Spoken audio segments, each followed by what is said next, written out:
Hello, true crime family. I missed all of you. I just returned to Iowa. It was a wonderful trip. My son and I had some one-on-one time. It had been 30 years since we went back to Phoenix. We didn't stay in Phoenix. We kind of traveled 600 miles through the mountains and went hiking, and we had a magical trip. And I tried to answer all your comments while I was traveling in and out of the mountains. And of course, we had no cell service. We stayed out in the middle of the desert and froze to death. We did have a van, but no heater, but it was a great trip. And I'm excited to say that we have a lot of new subscribers, and I would love to welcome all of you and all the kind words that everyone has said and expressed towards me. I really appreciate it. And a big shout out to Candace Starr, who sent a lot of you over here. I sent her a message, and I hope to get to talk to her someday soon. She's really nice, and she has a great channel. So if my folks haven't checked her out, please do so. She's a sweet lady. Let's see, what else did I want to say? I'm happy you all have joined our team, and hopefully we'll get some answers. Now, I had worked on the Iowa Evansdale murders linked with Delphi, but then while I was gone, I heard about this tragedy, an hour from Truckee, and it's another young girl, and it just breaks my heart. What's going on up there? So first of all, I kind of just jotted some things down that, like I said, I just got home, so this is going to be a little bit here and a little bit there, and it's not well put together, but at least I'll get something out to you. And I just wanted to tell y'all I missed you, and we'll just get started. So Trinity, she was not in Truckee. She was like an hour from Truckee. And one of the stories is that the aunt said she could spend the night and have an overnight party on a Wednesday. And the aunt's story changed a few times. So one of the stories is that they were staying there, and they had, been doing smoking marijuana, I'm assuming, and they went out on the back porch and were said to be smoking marijuana, her and her friend that was spending the night with the aunt. And then all of a sudden, she took a bong hit, and the lighter frightened her, and Hannah, the friend, said, she took off. And they woke up her aunt and the aunt's boyfriend, which I have his name. I'll find it later. And they went out looking, and they really couldn't find her. And then the other story that is going around out there is that she wanted to walk to her boyfriend's house. So she left the house with no phone, no shoes, pajama bottoms, no coat. She just had a robe on. It's freezing there. I was in Arizona, and I was freezing. So I can imagine how it was in Truckee that night. So my big question, it's like the Kylie case. What is with these friends? This friend just watched her run off and just stood there. My friends would have chased me and said, "Get your butt back in the house," or drug me in the house. They would not have let me go by myself. So that's a big question for me. And, everyone said, well, someone said that the aunt gave her LSD, but I really don't think that's true. But that's just my opinion, and everything that I'm saying here is my opinion, and you have to do your own research. So excuse me. The other question is if it was, a really bad batch of drugs, which, she's 16 years old, and it sounds like these people do at least smoke pot all the time, because the aunt didn't think it was a big deal that they were going to go out on the back porch and smoke pot, which makes me scratch my head, but we'll go there in a minute. But they must not have thought drugs were a big deal. So, did somebody put something in the bong? Was it laced with something? Did they take LSD?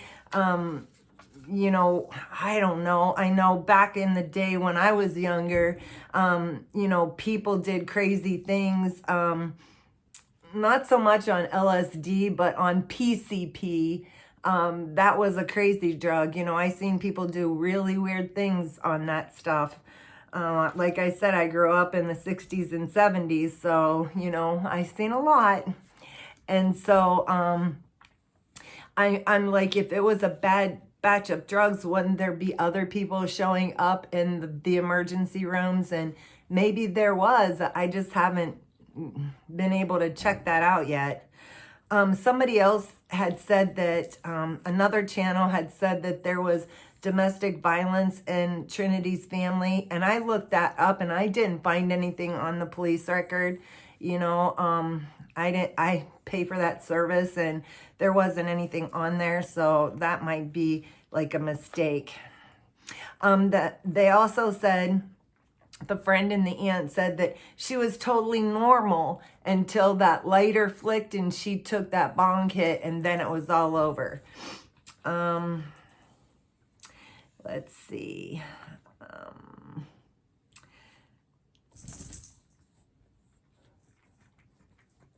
The big thing for me is what kind of friends are these? And I'm not trying to put down the friends, I'm not. But, the same thing with Kylie, all of her friends kicked her to the curb. And this friend did the same thing. In my eyes, she was there, doing a bong with her. And then all of a sudden she took off. Wouldn't you go after her? Wouldn't you chase her down and say, hey, Trinity, what are you doing? Get back here. I just can't wrap my head around that. What's wrong with this area? All of these adults contributing to the delinquency of minors.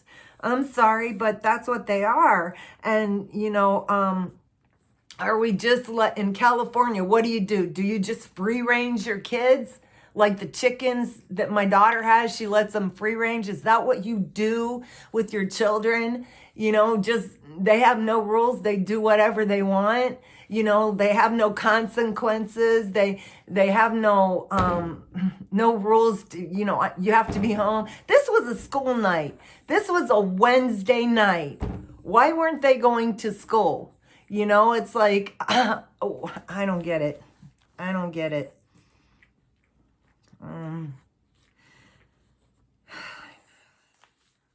I know that marijuana is legal in California. I get that.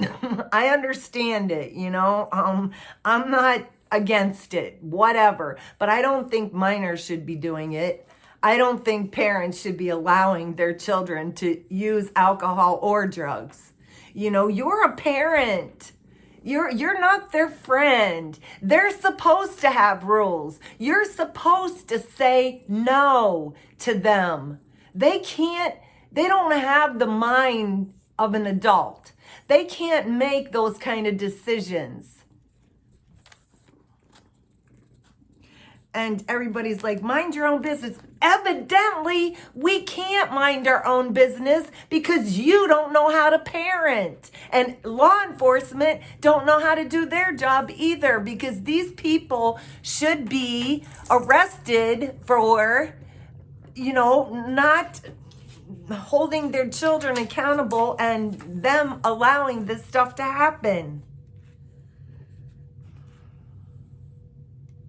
And so here's another thing. I don't know if this is true. I'm hoping that, let's see, I have his name, Christopher Stanio. He's a deputy sheriff. He was at one time married to Trinity's mom. Now I'm praying that he's no longer on this case. I'm praying he's off of this case, But it said, and I haven't, this is just a rumor, that he told Andrea, which is Trinity's mom, that she was found naked. So she didn't have any clothes on. I hope that's not true. Go. I'm sorry. This cat is trying to knock over this camera. Go. Ugh. She left the house in the same clothes that she took that scary selfie picture of herself in the bathroom. I don't know if you've seen it. If you haven't seen it, let me know. It's pretty much been going around internet. I can show you off of my laptop, because while I was in Arizona, I lost my other phone and it had everything on it. My son's gonna help me get some of the stuff back, but I lost the whole phone, so I'm a little lost right now. But that selfie, she had a Argyle sweater, a plaid pair of PJ pants, and her aunt's robe. So if she was found unclothed, what happened to those clothes? Another really strange person, and I think this was CNY family, and I got to give kudos to her, because you'll have to go watch her oh gosh, I don't know if it was a podcast or if it was just, a video. And do you remember how in Kylie's case I kept saying, this is a cult, this is a cult, and I thought maybe it was Hinduism because of the Kylie and all that stuff, and all this stuff in the background of the celebration of life. Well, I think CNY family hit the nail on the head. We'll get to that though. This Summer Fowler, she is some kind of priestess in this organization, and CNY found it, and we'll get into it more. She's also holistic herbal healer, doctor, whatever you want to call it. She deals in herbs and all that kind of stuff, acupuncture, I think. She made a comment because it's her son Francis who is dating Trinity, and she said in her post that she is directly involved, and she made a comment there that there was no time for changing of clothes because things happen so quickly. Her aunt said she was just going out for a breath of air. So why would we have to have time for changing clothes so quickly if she was just going out to take a breath of fresh air? Why would that Summer Fowler, that priestess, say something like this? That's interesting, and we have to find that out. Okay, we talked about the kids having school.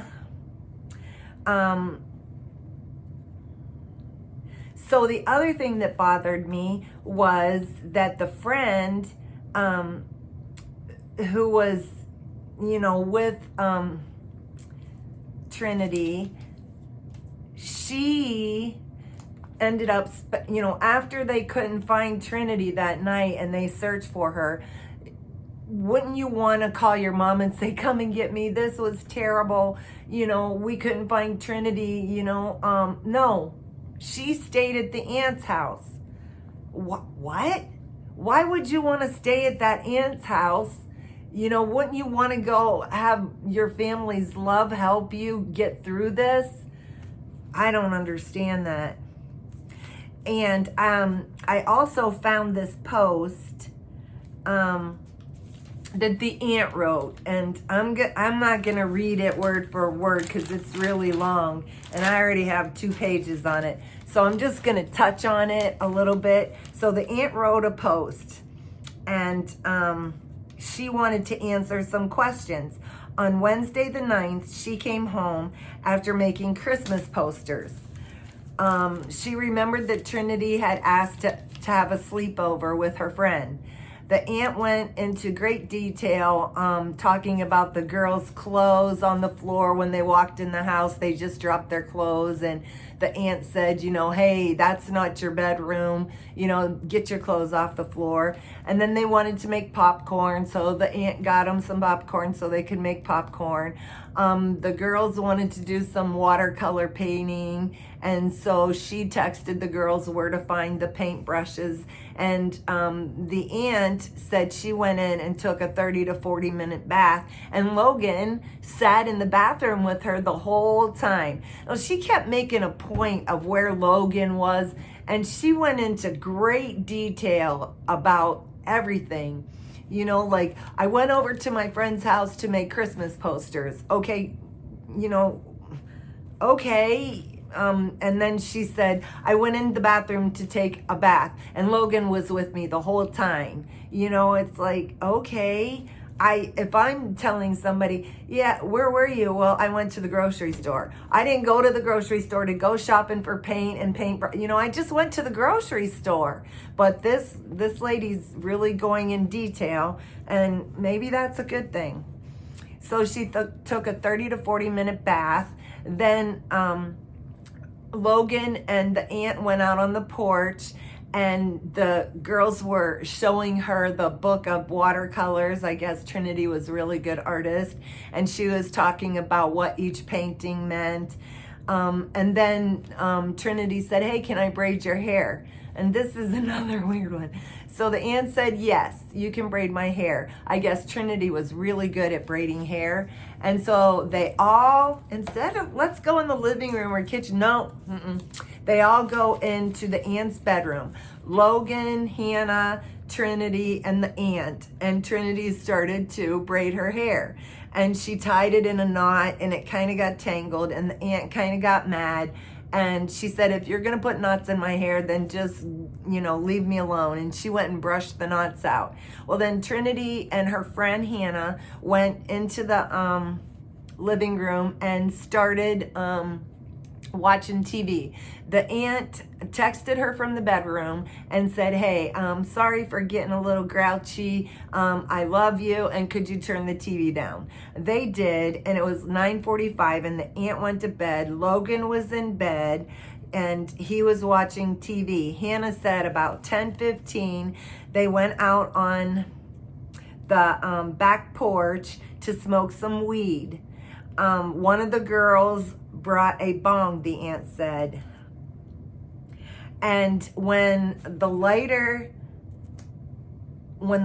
they flicked the lighter and she took the bong hit, she started yelling the house was going to blow up, and the aunt told Trinity to get in the house, and she started yelling crazy stuff like there's radiation coming from the house. And she said she told Logan, come out here and I'll show you exactly where it's at. Well, Logan ran in the house and put a pair of shoes on and a sweater, and went out there, and he couldn't find her. He came in and he told the aunt, hey, I went out and I searched and I couldn't find her. And then she called the mom and Andrea, and 15 to 20 minutes Andrea arrived. And then the first 911 call was at 10:15, and the cops were there in 30 minutes, and the search and rescue were there within an hour, she said. She did also say that law enforcement did not want us to say that the girls had been using drugs. She and her friends supposedly snuck some acid, and the law enforcement said that it may put her in more jeopardy. She went on to say she did not have problems saying what happened. She went on to say that she would not have a problem saying what happened that night, but she was going to wait for the autopsy and tox report. She also said that the boyfriend, the Fowler kid, he was a really nice guy, and he would never buy or sell drugs. It said in this post, remember Trinity for who she was and not for her stupid, childish mistake she chose to make. not a very good choice of words if you ask me. Kids are kids. She went on to say, kids are kids and they are not aware enough to know the outcome of their actions. That's true. That's why they need adults in their lives. That's why they need a mother and the father to set rules for them, to teach them right from wrong, and to tell them certain things are wrong. That is a very true statement. Let's say that one more time. Okay. She said, kids are kids and they are not aware enough to know the outcome of their actions. The aunt said it right there. So why don't you all stop being friends or looking the other way and try being parents and adults? It seems like you guys are worse than the kids.